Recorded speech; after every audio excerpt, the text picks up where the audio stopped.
Mamlakatimiz rahbarining kambag'allikni qisqartirish va aholini ijtimoiy himoya qilish tizimini yanada kuchaytirish borasida bergan topshiriqlari asosida Norin tumanida amaliy tajribalar, mahallabay, xonadonbay ishlashning samaralari ortib bormoqda. Bu borada yo'lga qo'yilayotgan yangicha yondashuv mahalla yettiligining hamkorlikda ish tashkil etishi, hududda ishsizlar sonining kamaytirish va aholi bandligini ta'minlashda muhim omil bo'lyapti.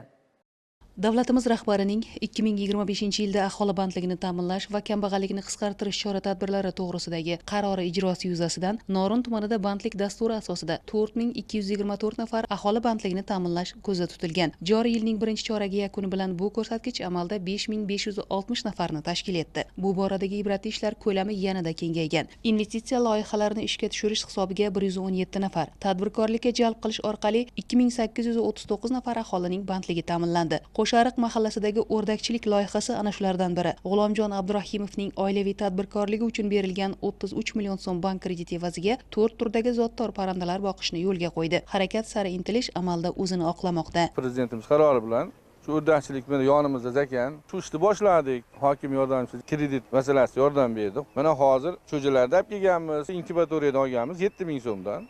Hozir kattalari, masalan, 2,5-3 oylik bo'ldi, endi 3 oydan o'tdi.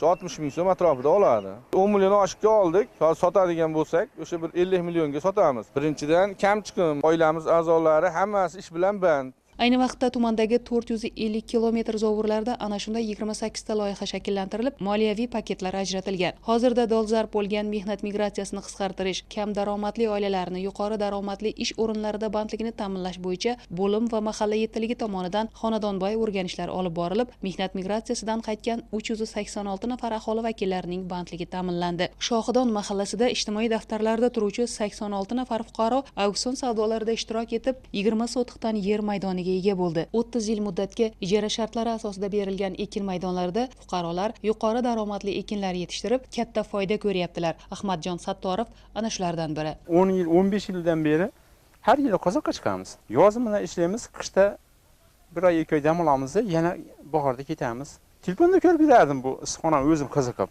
Chetga chiqmay qo'ydim. Mana shu yerda oilamiz bilan qo'ni-qo'shnilardan yordamchi chaqiramiz. Bunaqa eshkani, chopqani, uzishgani, o'tgan yil 150 million qilsa, endi bu yil 200 milliondan ham ko'proq daromad qilish niyatimiz bor. Oilamiz hammamiz mana shu yerda band bo'lib daromad topyapmiz. Bugun tumandagi 57 ta mahallada kambag'allikni qisqartirish bo'yicha 13 ming nafar fuqaroning bandligi ta'minlangan. Joriy yilning shu davriga qadar oilaviy tadbirkorlikni rivojlantirish dasturi orqali 571 ta arizaga hokim yordamchilari tomonidan ijobiy tavsiyalar berilib, ularga 10,6 milliard so'm imtiyozli kreditlar ajratilgan. Buning natijasida ixtisoslashuviga ko'ra 29 ta mahalladagi 9382 ta xonadonda aholi dehqonchilik, chorvachilik, issiqxona, xizmat ko'rsatish, hunarmandchilik sohalari bilan shug'ullanib kelmoqda. Saodat mahallasida Sadriddin Salohiddinov yangi tajribaga qo'l urdi. Tomorqasida kavrak o'simligi yetishtirishni yo'lga qo'ydi. Hokim yordamchisi bu daromadli sohani xonadonlarda ommalashtirmoqda. Bu o'simlik asosan kam suv yerlarda yetishtiriladi va buni biz tajriba sifatida birinchi marta biz tumanga ommalashtirish maqsadida olib kelgan o'simligimiz hisoblanadi. Chunki buni har bitta olib turgan mahsulotimizni kilogrammi $80 dan $300 Hindistonga eksport bo'ladigan narsa. Qashqadaryodan mutaxassislar chaqiramiz va bular o'zlari kelib bu yerda yig'ishtirib, bankalarga solib,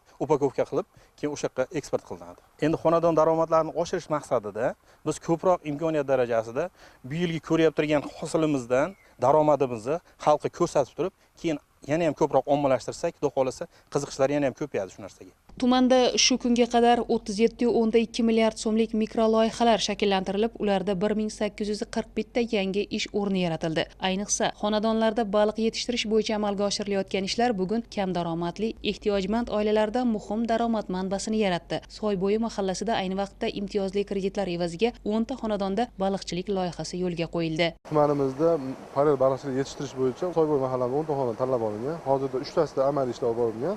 Hozir homiyliklar oilasida 1000 dona baliq tashlangan.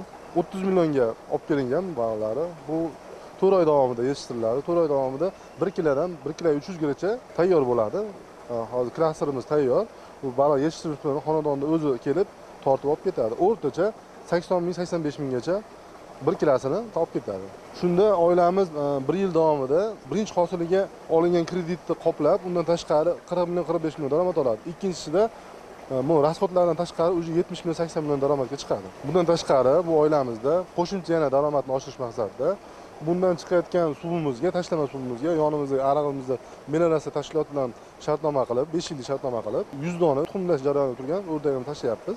Bugun mahallalarda tadbirkorlik faoliyatining qo'llab-quvvatlanishi natijasida aholining ishsizlik darajasi kamayib, kambag'al qatlamdagilarning aksariyati daromad topadigan, oilasi ro'zg'orini bekamu ko'z tebratadigan bo'ldi. Aholida tadbirkorlik ruhi uyg'ondi. Kambag'allikdan farovonlik sari dasturi doirasida maqsadli ko'rsatkichga asosan 2025-yil yakuni bilan tumanda 460 ta oilani kambag'allikdan chiqarish hamda kambag'allik darajasini 9.2% dan 5.5% ga tushirish maqsad qilingan.